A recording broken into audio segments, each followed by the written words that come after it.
So at today's project, we have another example of existing utilities that can get in our way. In this case, we have evidence of the pre-existing utility. That's this stripe right here.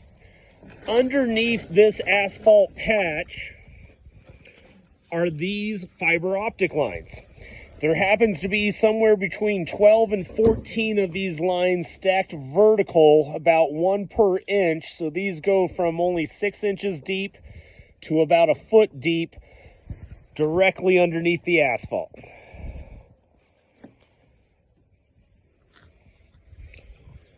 And here is a new tap getting installed on a city main. This is hydraulic shoring here. Form boards, stabilizes the trench so we can work in it during our excavation.